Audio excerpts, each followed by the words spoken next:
Boa noite, irmãos. Eu tenho o privilégio de estar aqui com vocês. Não vou fazer a apresentação. Se vocês quiserem saber quem eu sou, depois vocês conversam comigo, tá bom? Eu só quero explicar uma coisa acerca do meu privilégio de estar aqui. E aí acaba sendo minha mini apresentação.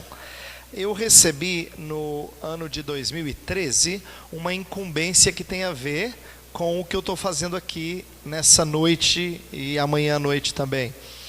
Eu entrei como professor do Centro de Pós-Graduação Andrew Jumper e não demorou muito para eu receber a incumbência de ser o coordenador do Centro Jonathan Edwards Brasil, que é uma parceria com o centro original, o Centro Jonathan Edwards nos Estados Unidos, que pertence à Universidade de Yale. Então, eu vou falar um pouquinho mais disso depois do nosso intervalo, mas isso explica porque que eu, de certa forma, estou aqui falando sobre um personagem que alguns já ouviram falar um pouco, outros nunca ouviram nada, e então vai ser a minha chance de poder expor um pouquinho. Então, eu gostaria de explicar o que nós vamos fazer e depois, então, entrar na primeira palestra dessa noite. O pastor Evanderson pediu que eu falasse sobre Jonathan Edwards e avivamento. Por quê? Ele foi um dos personagens na história da igreja cristã que mais experimentou e que melhor avaliou avivamento. Ele ficou conhecido por isso. Eu vou explicar melhor na segunda parte de hoje à noite e amanhã. Então, eu achei que seria interessante tocar no tema avivamento a partir de alguém que conheceu bastante disso e desenvolveu escritos sobre esse assunto, tá? Então, eu quero introduzi-lo para vocês. Eu não vou aqui fazer nada muito extenso, mas à medida que eu introduzo a vocês, eu espero que isso seja proveitoso.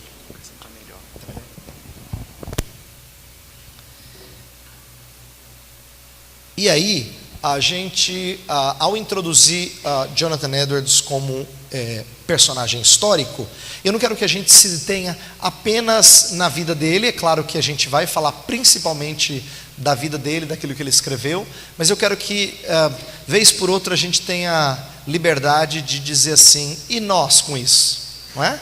De trazermos para o nosso dia a dia, para a nossa realidade, tá? Então, pelo menos ao final de cada palestra eu vou fazer um pouquinho disso. Talvez no meio também, mas ao final de cada palestra eu sempre vou conectar com nossa realidade, o que nós como igreja podemos aprender com essa história. Então, na noite de hoje, eu vou fazer uma breve introdução à vida e obra dele, agora na primeira parte, bem rápida. Depois, no nosso intervalo, eu vou falar sobre as experiências de avivamento e os seus escritos, e a gente vai tirar uma lição interessante na segunda parte. E aí, amanhã, a gente vai entrar mais de cabeça no principal escrito de Jonathan Edwards sobre avivamento. Tá? Então, esse é o meu plano, pelo menos até agora, a não ser que alguma coisa nova surja. Então, vamos começar lendo um texto da Bíblia. Eu vou pedir para você abrir a sua Bíblia em 1 Timóteo 4. 1 Timóteo 4, nós vamos ler versos 6 a 8.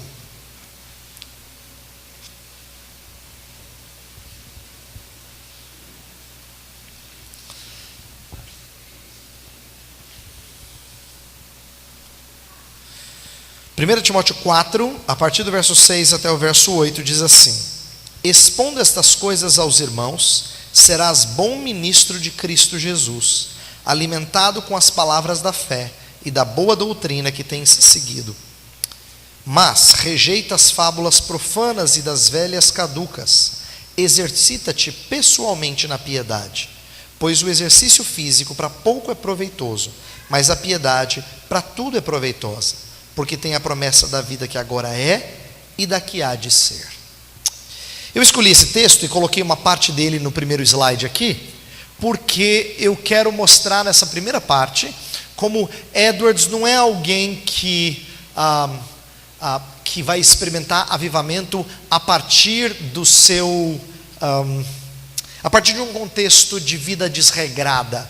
Ele vai experimentar avivamento mesmo sendo uma pessoa de vida íntegra, de vida zelosa e dedicada, tá? Então, a gente pode ter histórias de pessoas que contam assim: eu era um sem noção, né? Eu perdido na vida e Jesus Cristo me achou. Mas Edwards, na verdade, é alguém que é criado num lar cristão, com bons princípios, aprende piedade desde cedo e vai experimentar avivamento. E eu quero fazer algumas conexões, espero sejam úteis. Mas eu peguei especialmente essa frase, exercita-te pessoalmente na piedade, para mostrar que o ensino da doutrina que Paulo encoraja Timóteo a fazer está conectado com piedade, do mesmo jeito que Jonathan Edwards buscou fazer na sua vida. Eu intitulei essa primeira parte Mente a Serviço da Piedade, porque a gente vai ver que Edwards era um homem muitíssimo inteligente, de dons, vamos dizer assim, de certas habilidades intelectuais ímpares. E, no entanto, ele ficou conhecido também pela sua piedade, pela sua vida íntegra diante de Deus e dos homens, tá? Então eu quero falar sobre isso, sobre a vida intelectual e piedosa de Jonathan Edwards. Então vamos começar falando brevemente de alguns pontos-chave dele, e aí a gente vai com isso ilustrando alguns ensinos. Vamos lá. Então, um pouquinho sobre o lar de Jonathan Edwards. Ele é do século XVIII, ele nasceu em 1703 e morreu em 1758. Ele não completou 55 anos, morreu com 54. Naquela época não era tão incomum morrer nessa idade, mas ainda assim morreu relativamente jovem, porque morreu no pleno vigor da sua atividade. Eu vou falar disso no finalzinho dessa primeira parte. Aqui tem uma placa que está colocada lá no local onde ele nasceu. Não existe mais a casa onde ele morou, nada disso, mas tem uma placa. Eu tive o privilégio de tirar essa foto, então essa aqui, algumas das coisas que estão aí são fotos que eu consegui colocar aí para vocês. E tem lá uma placa dizendo: aqui é o lugar de nascimento de Jonathan Edwards. Era uma cidadezinha pequenininha chamada East Windsor, uma cidade que existe até hoje. Bem, ele cresceu num lar puritano. O que significa isso? Tem muita gente familiarizada com essa linguagem, mas outros não estão, então eu acho que vale a pena eu falar um pouquinho. O puritanismo foi um movimento inglês que, claro, respingou na América, que na época era colônia. Na vida de Edwards, os Estados Unidos ainda não era um país. Ele não tinha se tornado independente. Então Edwards vive a vida inteira como cidadão inglês, só que ele mora naquilo que hoje é os Estados Unidos. É chamado na época de América Colonial.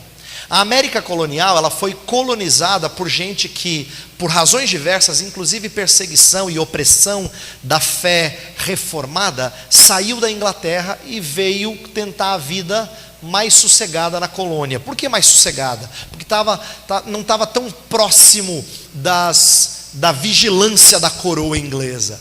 Então os Estados Unidos têm um começo de muitas famílias que têm uma herança teológica boa e que agora saem de lá tentando começar a vida na colônia, que não tem nada, que tem os desafios de ter indígenas, de ter terra não explorada, de ter tudo que é próprio de uma colonização, só que não com o intuito de tirar daqui para levar para lá. Estou dizendo isso porque nós brasileiros somos herdeiros de uma colonização em que o grande intento de alguns dos primeiros exploradores aqui, de pessoas presentes aqui, era trazer a riqueza do tesouro de Terra Brasilis para a coroa. No contexto da América colonial, isso não aconteceu da mesma maneira. Então, muito do que era produzido lá ficava lá e acabava criando essas pequenas comunidades. Bem, essas comunidades, e Edwards é herdeiro de uma delas, muito zelosa com vida cristã, porque são herdeiros de um protestantismo preocupado com piedade. Então, Edwards é filho e neto de pastores congregacionais. O vô dele, por parte de mãe, chamava-se Solomon Stoddard, está aí no slide. E o pai dele chamava-se Timothy Edwards. Essa herança que ele recebeu faz com que ele seja preocupado com piedade desde cedo. Mais tarde eu vou falar de alguns documentos que ele escreveu ainda jovem e que refletem sua preocupação com piedade. Ele tinha um diário no qual ele retrata que ele não tinha tido as experiências próprias de conversão que alguns teólogos diziam que tinham que ter. Naquela época, eles falavam de uma morfologia de conversão. Isso significa, a conversão ela tinha que te demonstrar certos passos, certas características. E ele olhava para a vida dele e dizia assim: não vejo isso em mim. Você já conversou com pessoas, talvez você já tenha sentido assim. O pastor está pregando e ele fala: então, crente que é crente anda na luz, não vive em pecado. Você fala: meu Deus, eu sou crente. Porque a experiência que você tem, às vezes, está aquém daquilo que a Escritura coloca como próprio de quem tem a identidade cristã. Edward já tem essa preocupação muito novo, o que mostra assim um zelo por piedade inculcado pelos pais, tá? Então ele tem essa herança de ter essa preocupação. Mas ele experimenta ainda jovem algumas coisas que mostram que Edwards vai ter uma vida inteira de piedade. Por exemplo, o fulgor da glória de Deus e a doçura da sua bondade. Essas são expressões, esse tipo de linguagem Edwards vai usar em algumas cartas que ele escreve. Por exemplo, tem uma carta, a carta mais antiga de Edwards, ele tinha cerca de 12 anos, e ele escreve para uma das suas irmãs mais velhas: olha, aqui na igreja onde o pai é pastor, está tendo um avivamento. E aí ele fala da maravilha que é experimentar a graça de Deus em Cristo. Então, para um menino de 12 anos, isso impressiona e mostra que ele foi criado já num ambiente que favorecia crescer na piedade. Uma aplicação para a nossa vida aqui: é frequente nós acharmos que quem vem do contexto do mundo para a vida cristã ter mais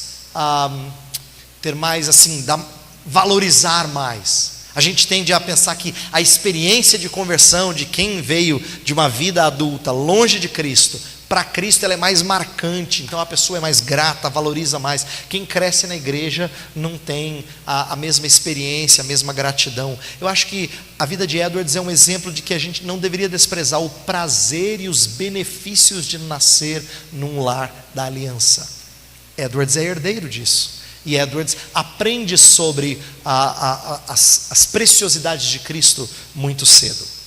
Bem, ele também é treinado de forma bastante destacada. Quando eu falo de forma bastante destacada, é porque Edwards teve boa educação para os seus dias. Claro, não é que outros meninos não tivessem, mas nem todo mundo tinha oportunidade de estudar e de se destacar tão bem nos estudos. Edwards entra no chamado Yale College aos 12 anos, quase 13.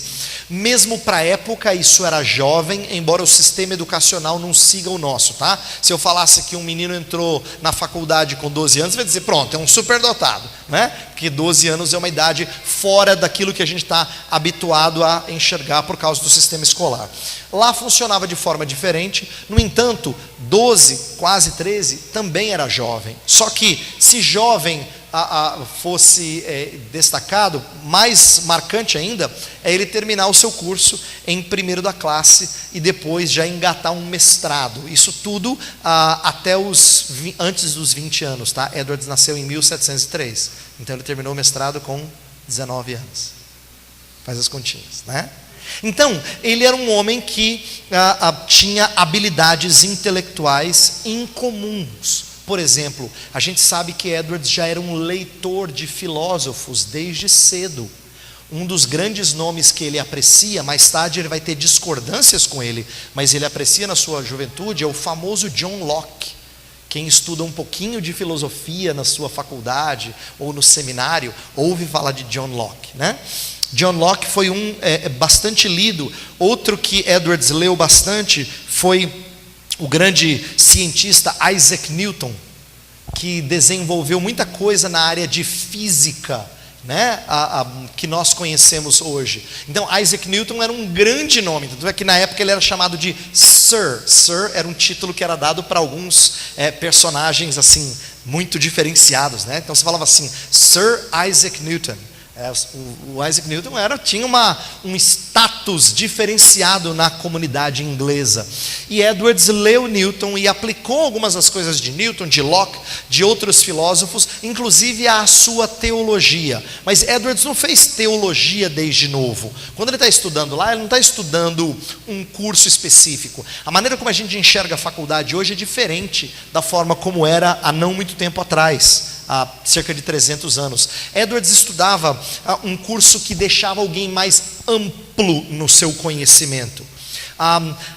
Profissões específicas eram aprendidas na base do tutoriamento, fora da faculdade. Faculdade é o que te dava cultura, vamos dizer assim. Então você estudava coisas que te deixavam apto a fazer várias outras coisas. Por exemplo, Edwards estudou matérias como gramática, lógica, retórica, história antiga, aritmética, geometria, astronomia, metafísica, ética, ciência natural. Isso era o tipo de coisa que você estudava para ter amplitude de bagagem, não para você ter uma profissão, tá? Naqueles dias você não entrava em medicina somente, claro, embora tivesse estudos medicinais, tinham pessoas que faziam faculdade naquilo que hoje em dia é chamado de artes liberais, ou conhecimento mais geral daquilo que foi desenvolvido ao longo dos anos, né?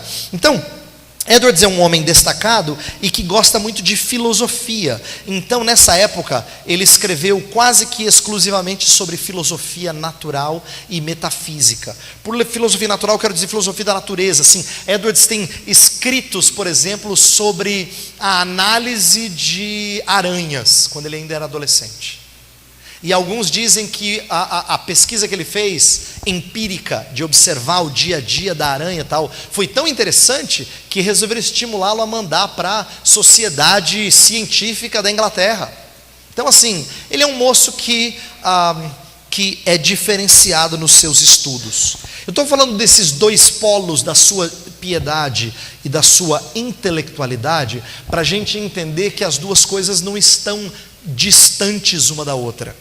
Elas são estudadas dentro de um mesmo personagem, para a gente não fazer aquela dicotomia.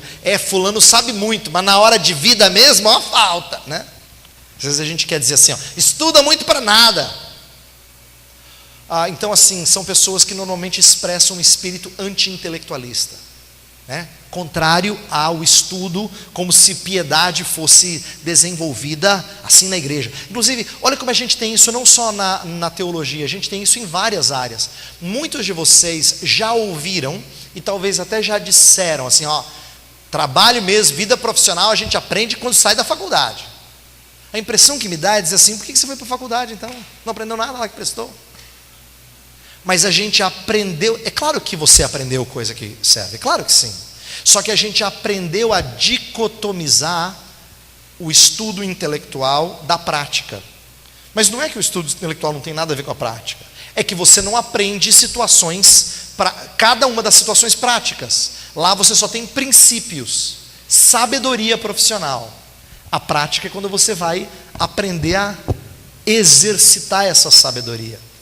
Mas eu estou dizendo isso porque nós somos herdeiros disso. A maioria de nós pensa que escola não tem nada a ver com vida, o que é péssimo. Eu sei que às vezes não tem mesmo, mas tinha que ter. Ou pelo menos aprender tinha que ter. Nosso Deus nos fez para conhecer as coisas e ao conhecer, dar glórias a Ele. Então, conhecimento tinha que gerar piedade, louvor, tá? Então, Edwards é um exemplo de alguém que une piedade com intelectualidade. E é bom que a gente pense nisso, já que isso não é muito comum no nosso meio. Bem, eu quero dar um pouquinho exemplo de piedade nos seus escritos pessoais. Edwards era uma pessoa muito reservada. E como ele era reservado, nós conhecemos um pouco da sua piedade em seus escritos pessoais. Ele tem alguns escritos pessoais, mas eu vou destacar 2 desses documentos, tá? Um deles, que é mais conhecido no nosso meio, muita gente, quando cita Edwards, se sabe alguma coisa, fala das chamadas 70 resoluções de Jonathan Edwards.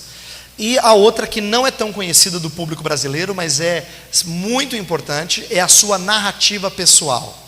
Então, eu quero usar esses 2 escritos como exemplos de coisas que a gente vê na vida de um moço muito inteligente, extremamente capaz, mas que não deixou com que essas coisas o afastassem de vida cristã. Não significa que Edwards é um exemplo impoluto, tá? É bom que eu deixe isso claro. Eu não estou aqui para contar a história de um homem assim que você fala, meu Deus, sai daqui humilhado, porque olha só, e quem sou eu diante? É péssimo quando a gente lê biografia e se sente assim, né? Dá a impressão que você é um verme, assim. Você fala, mas fulano é inatingível, ele devia viver num outro patamar de cristianismo. Na verdade, Edwards, por exemplo, narra que na época do seu mestrado, sua vida espiritual tinha caído, tinha declinado. Ele sentia que ele não estava vivendo de forma tão íntegra quanto ele gostaria. Ele teve momentos de dificuldade nos seus estudos, longe de casa. Então, ele narra que ele passou por dificuldades. Para a gente lembrar da experiência muito comum de jovens hoje, quando ele foi para a faculdade, ele também teve sua fé abalada, né? Como acontece com muitos jovens hoje em dia. Ainda que sejam tementes a Deus, às vezes é um período desafiador, é um período de encantos com outras coisas, é um período de fascínios. Então Edwards não é perfeito, e eu quero deixar isso bem claro. Eu só estou contando para que a gente amarre, contando a história dele, para que a gente amarre duas coisas que normalmente a gente não amarra. Normalmente quando a gente vê uma pessoa muito culta, a gente acha que ela é soberba. É difícil a gente enxergar alguém como muito culto e ainda dizer assim, olha que cara piedoso, que mulher piedosa. Normalmente a gente não faz essa conexão. Piedosa é aquela pessoa assim, simples até não falar, não sabe nem conjugar verbo direito, mas é uma mulher crente. Que mulher crente, aquela mulher assim, de oração, ela participa da SAF, ela está em todas as reuniões, e isso é um bom exemplo. Eu não estou dizendo que isso não possa ser um exemplo. Eu só quero que a gente enxergue em Edwards uma coisa que é mais rara da gente enxergar e enfatizar, que é piedade aliada à intelectualidade, tá? Então, esses dois escritos eu quero contar um pouquinho deles, porque eles refletem a sua piedade. As resoluções, assim como o seu diário, foram escritas para si, com o intuito de regular sua vida religiosa. Ele escreveu quando ele tinha cerca de 18 a 19 anos, ele escreveu 70 resoluções para que ele se cobrasse. Ele inclusive diz que ele deveria ler essas resoluções uma vez por semana, para que ele pudesse se cobrar nesses alvos que ele tinha colocado para si. Alvos com respeito à vida cristã, tá? E narrativa pessoal é diferente. É um documento que registra um pouco da sua trajetória espiritual, mas que foi escrita a pedido de um parente dele, de um conhecido dele, e aí ele escreve, e isso depois é publicado nos seus escritos, mas não é algo que foi lançado nos dias dele, tá? A gente tem muita coisa que foi publicada depois que Edwards faleceu, por conta da figura que ele se tornou. Você não pega cartas e publica nos dias, olha só as cartas de Jonathan Edwards, elas são cartas de um homem comum, que vive nos seus dias. Mais tarde, por causa da contribuição que ele traz, é que os escritos pessoais começam a ser trazidos à tona e tornados importantes para o estudo e conhecimento de alguém, tá? Então, vamos lá, vamos ver um pouquinho desses escritos e aprender com eles. Resoluções, tem um livro da Editora Fiel, eu estou colocando algumas imagens para te ajudar. Tem um livro da Editora Fiel, na qual Steve Lawson faz uma biografia bem simples, não é acadêmica, não é muito assim, não é o exemplo de pesquisa profunda, mas ela é bem proveitosa, no sentido de trazer uma boa noção de quem era Edwards, e ele usa a ideia das resoluções de Jonathan Edwards para revelar a piedade dele. Então essa é a capa do livro, eu coloquei ela aí como uma sugestão. Então 70 resoluções escritas entre 1722 e 1723, então ele tinha 18 para 19, quase 20, para serem lidas semanalmente. Essas resoluções não são uma invenção da cabeça dele.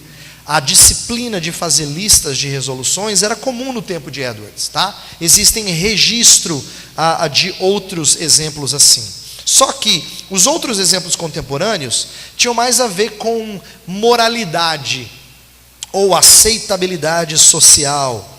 Por exemplo, personagens. Quer ver um contemporâneo de Edwards que é muito famoso na história americana? Benjamin Franklin.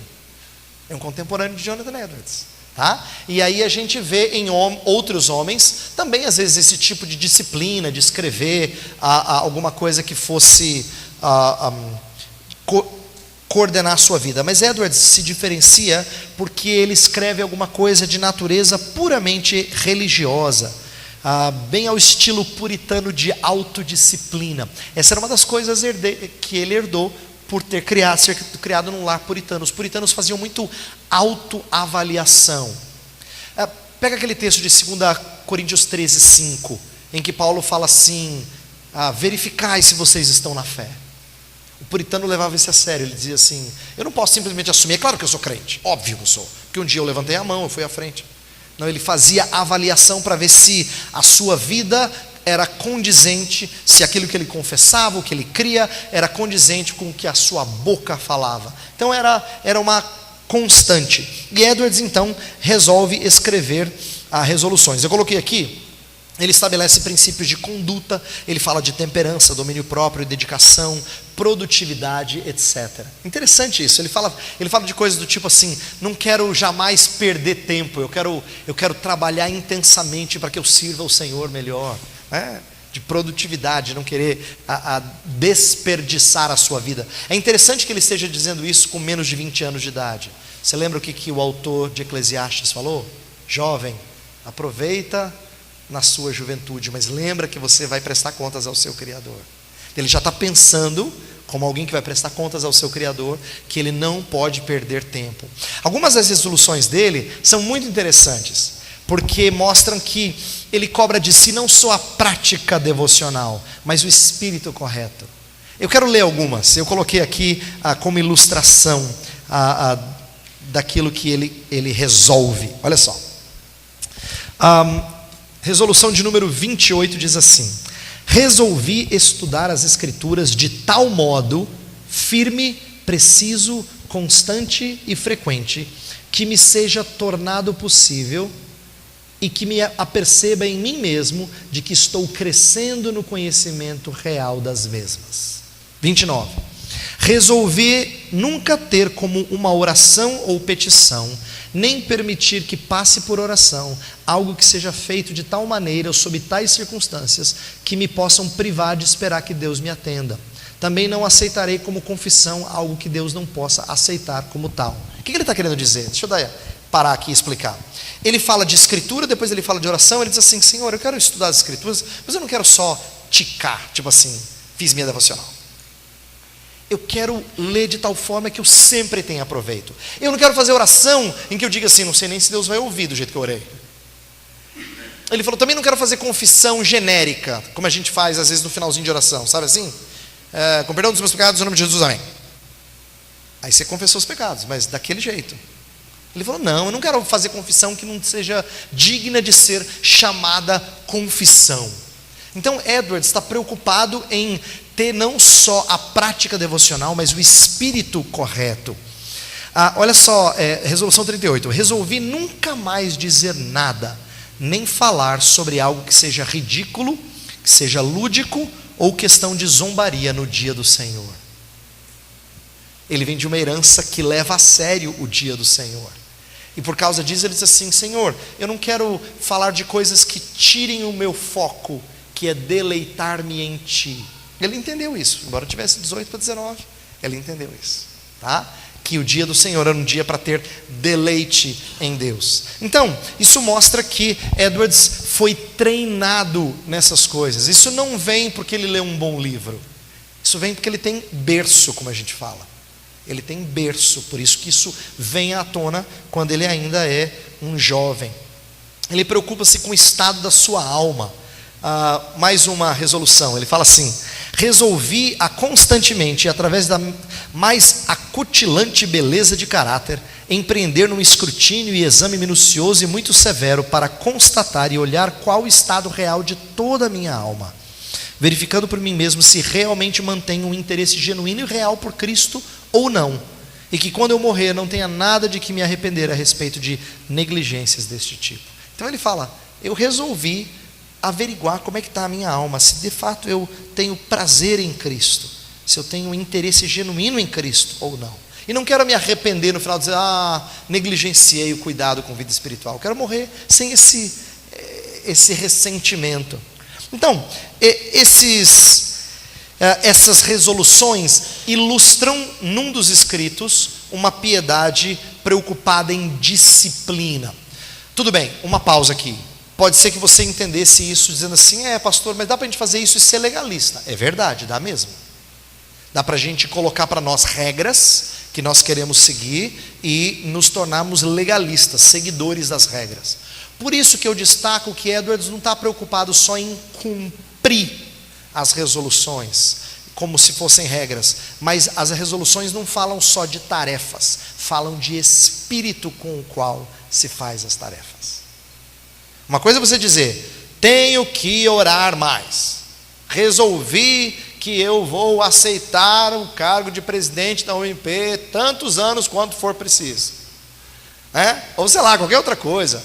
Vou trabalhar na junta diaconal mesmo quando eu estiver cansado. Você pode fazer a resolução que for e ser legalista, mas ele está preocupado com o espírito com o qual você serve ou busca o Senhor. É por isso que é interessante a gente destacar isso. Bem, o próximo escrito, a narrativa pessoal, ou como ela é chamada em inglês, personal narrative, ele fala algumas coisas interessantes que eu quero destacar para vocês. Primeiro, o escrito é um relato retrospectivo de suas experiências com Deus.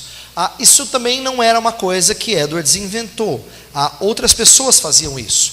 Foi pedido pelo seu genro uma espécie de autobiografia espiritual dele. Me conta um pouco de como é que você veio a conhecer o Senhor e tal. Seria parecido, claro, guardadas as devidas proporções, mas entenda, é parecido com o que o conselho de uma igreja presbiteriana espera ouvir de uma pessoa que vai professar a sua fé, quando ele conta a sua vida espiritual. Vou contar a minha trajetória espiritual. Eu era assim, assim, assim, mas aí comecei a me sentir conduzido por Deus desse jeito. Só que de forma muito mais elaborada e mostrando algumas coisas que nós não estamos acostumados a ouvir hoje.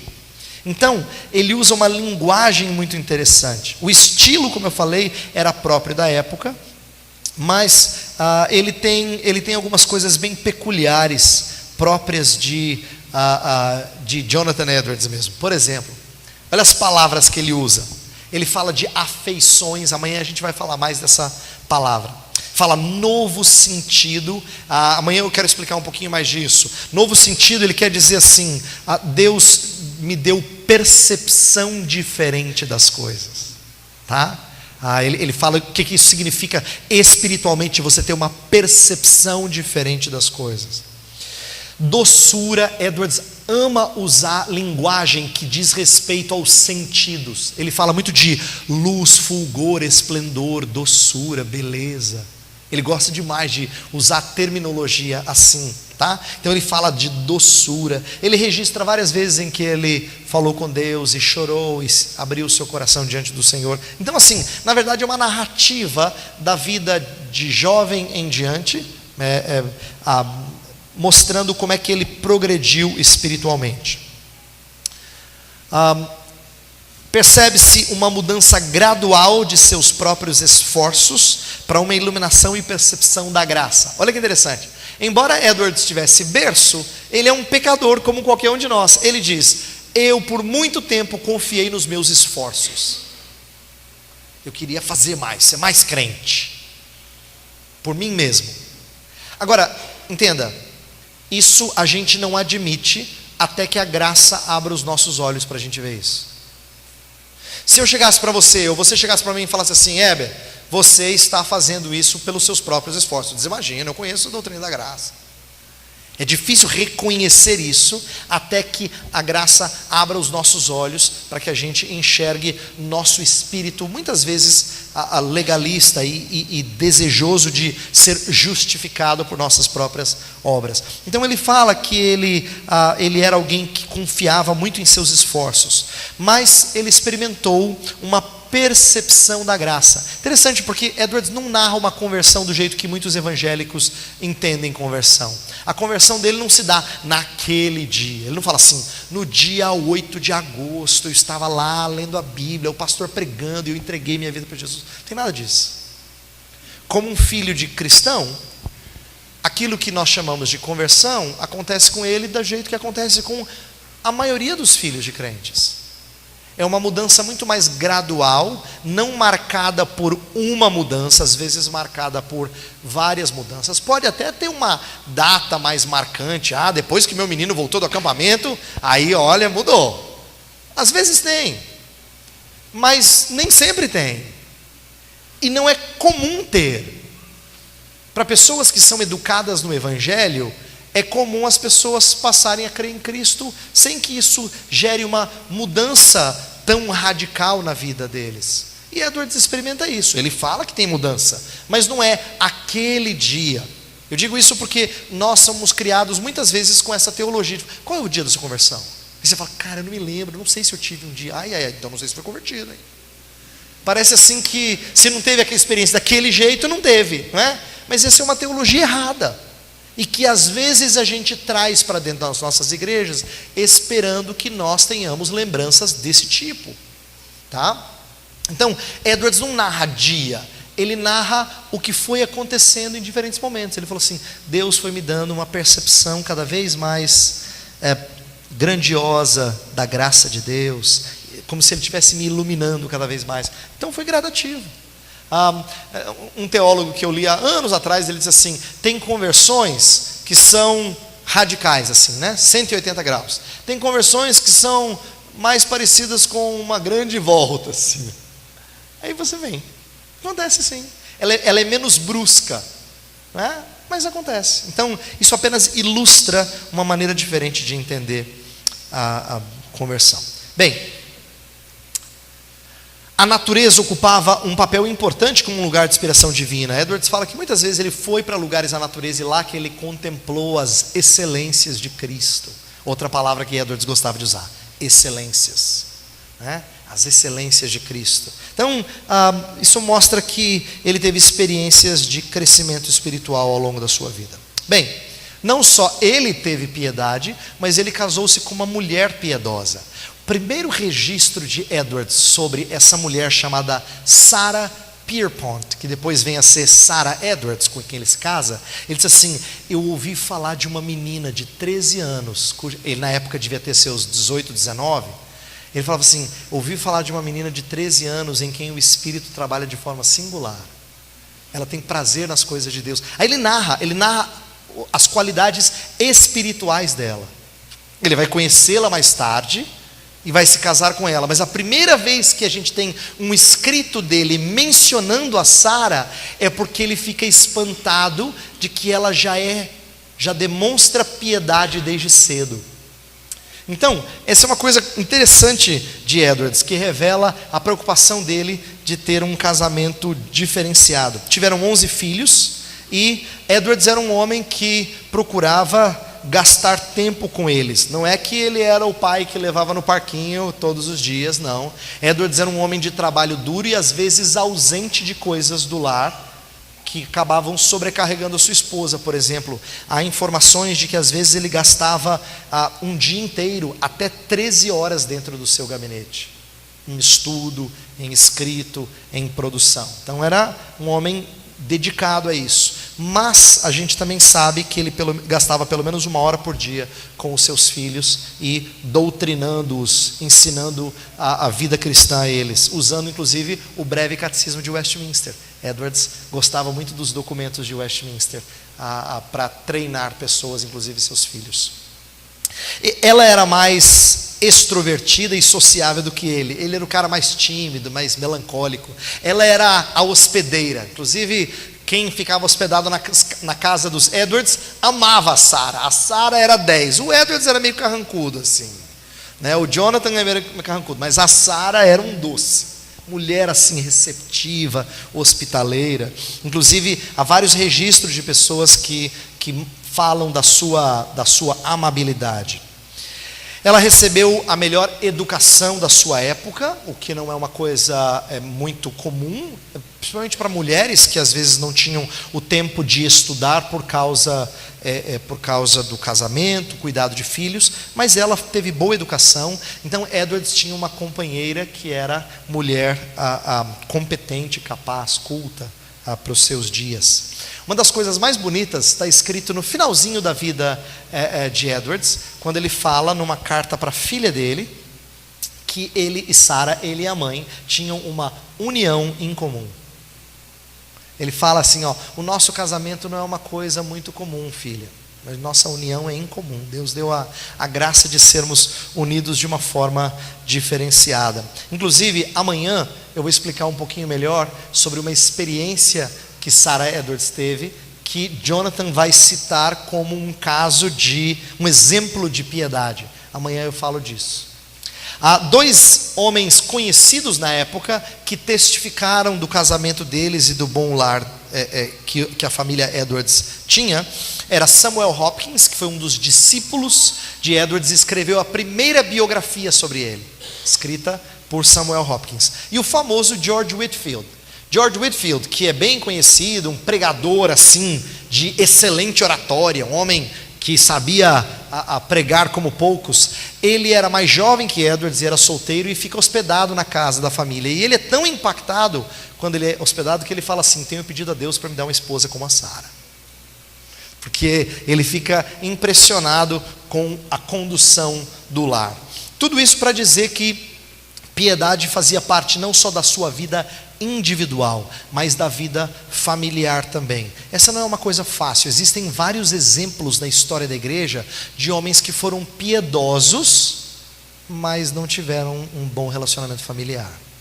2 exemplos muito próximos de Edwards foi o próprio George Whitefield, que não teve um casamento tão feliz, e John Wesley, que foi um contemporâneo de Edwards e que também não teve uma vida muito feliz, muito agradável no casamento. Eu digo isso para que a gente entenda que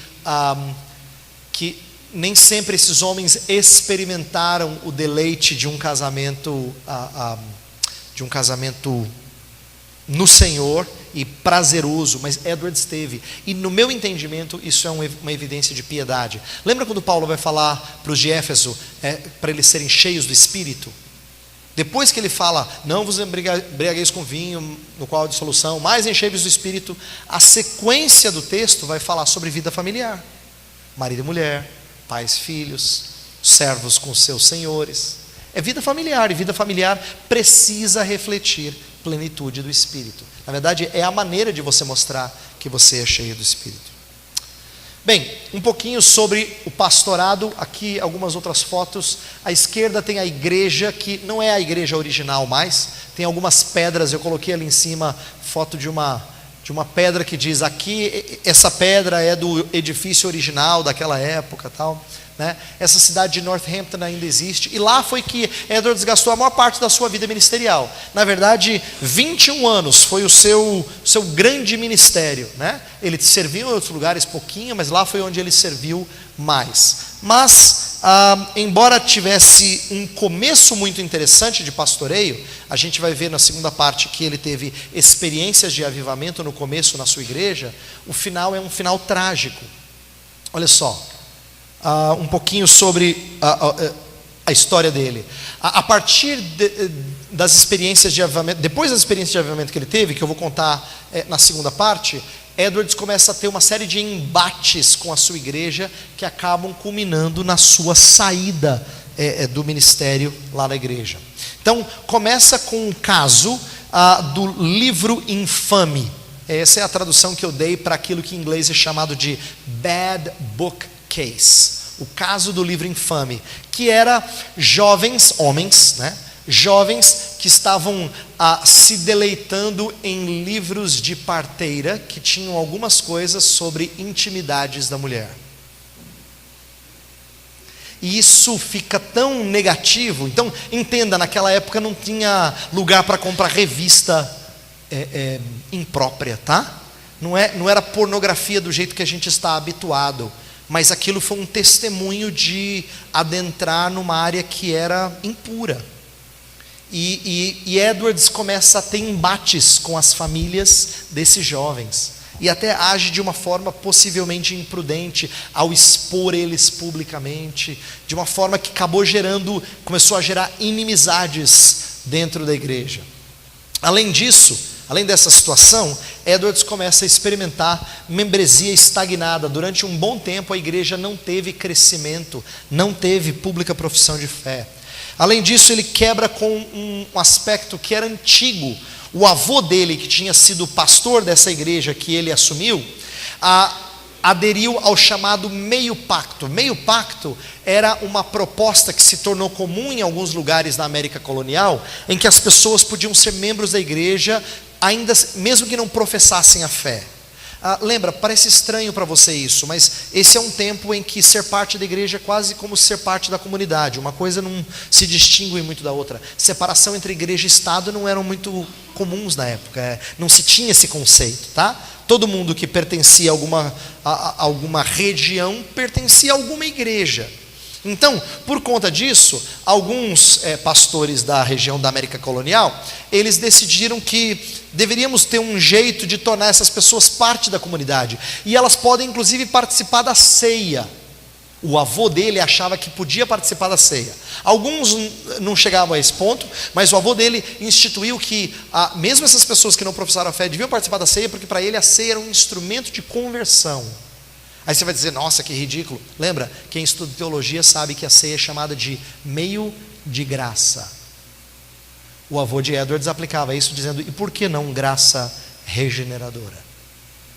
Então, eu não vou entrar no debate delongadamente, apenas para dizer que havia essa prática e Edwards vai contra. Ele resolve dizer, olha, nós temos que exigir uma piedade mais séria, um testemunho mais evidente e uma confissão explícita para que as pessoas se tornem membros e depois participem da ceia. E isso gera inimizade. Por quê? Porque ele está quebrando com uma tradição que já tinha um bom tempo. E você sabe que quebrar a tradição na igreja sempre dá problema, não é?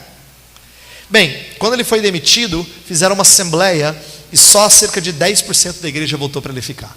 O resto voltou para ele sair. Sabe o que é irônico disso tudo? A maioria das pessoas que escreve sobre Jonathan Edwards diz, como é que pode a figura mais importante do meio religioso dos Estados Unidos em todo o século XVIII ter sido chutado da igreja e perdeu de 9-1 na votação?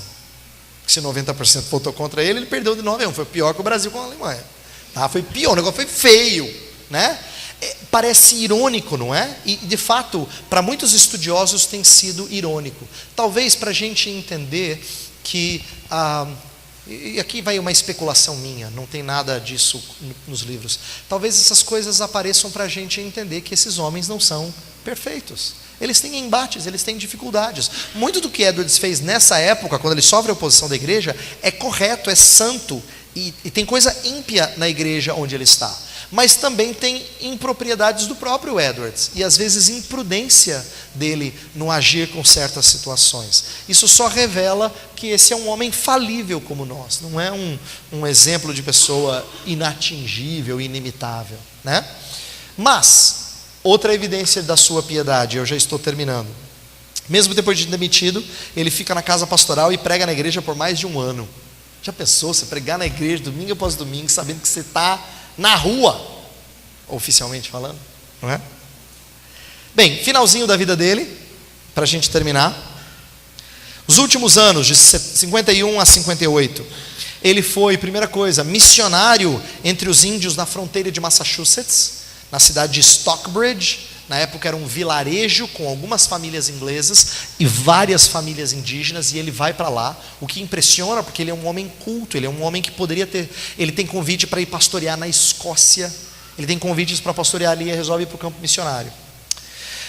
Nessa época ele escreveu 4 das obras mais teológicas de todo o seu acervo, né, incluindo temas como livre-arbítrio, pecado original. Ele tem tratados inteiros sobre esses temas. No final do seu período lá em Stockbridge, ele é convidado para ser presidente, então, autor de 4 das obras mais teológicas e convidado para ser presidente do College of New Jersey, né, a faculdade de Nova Jersey. Mais tarde vai se tornar a famosa Princeton, que a gente conhece e ouve falar, a Universidade de Princeton, né? E ele então vai ser presidente, ele aceita e morre logo no comecinho. Ele é alguém, na época estava tendo uma epidemia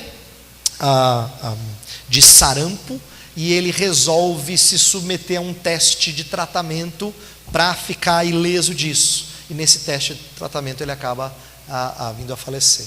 Então, quando ele vem a falecer, muitos dos projetos dele ficam inacabados. Mas que curioso, por causa da posição dele de presidente dessa faculdade, que mais tarde vem se tornar a grande Universidade de Princeton, Edwards é conhecido em muitos contextos americanos como o presidente Edwards.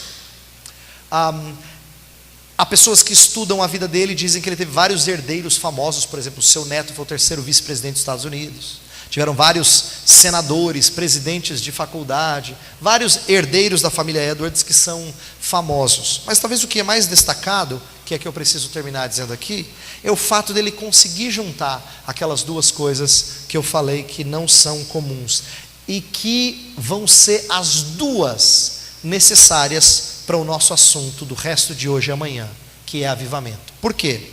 Porque, como eu vou mostrar, avivamento tem a ver com piedade, mas ele não é só alguém que endossa avivamento porque ele é crente fervoroso. Ele também é um investigador de avivamento, como um homem que tinha competência intelectual. Então ele vai mostrar para a gente aquilo que é difícil de a gente conceber. A maioria das pessoas ou abraça e diz, é do Senhor, é uma bênção, ou elas criticam dizendo, não sei não, é melhor dar um passo atrás antes de resolver se é do Senhor ou não. Edwards não vai ser um ou outro, ele vai ocupar as duas posições em determinado momento, tá? Ele vai ser alguém que vai experimentar do avivamento trazido pelo Espírito de Deus, mas no entanto vai ser um dos avaliadores mais perspicazes desse movimento. Mas isso fica para depois do intervalo, tá? Bem, você quer que eu faça o intervalo ou retorno a palavra para você? Então tá bom. Então vamos orar e aí a gente encerra e todo mundo pode sair para o intervalo. Bondoso Deus, nesse rápido panorama inicial, pedimos que o Senhor não permita que estudemos história apenas com interesse de curiosidade. Que não haja só da nossa parte o interesse de saber detalhes, estudar pessoas importantes, ou até mesmo de ver nelas exemplos inimitáveis, impressionantes. Antes do que isso, na verdade, ensina-nos a enxergar homens em quem o Senhor trabalhou, como o Senhor trabalha hoje. E se temos tido a impressão de que faltam homens hoje assim, que o Senhor nos dê a graça de orar para que a igreja experimente vida piedosa, para que a igreja tenha pessoas que são representantes de piedade, de vida íntegra. Então dá-nos esse espírito desejoso de ver gente que une piedade à competência intelectual e teológica. Faz-nos assim, faz-nos desejosos de conhecer mais, mas que o nosso conhecimento nunca nos afaste de Ti, nunca nos deixe acostumados com o sagrado. Por outro lado, que nossa piedade não seja uma piedade ignorante, uma piedade que engole as coisas sem discernimento. Faz-nos perspicazes, sábios, atentos aos ventos de doutrina. Oramos em nome de Cristo. Amém.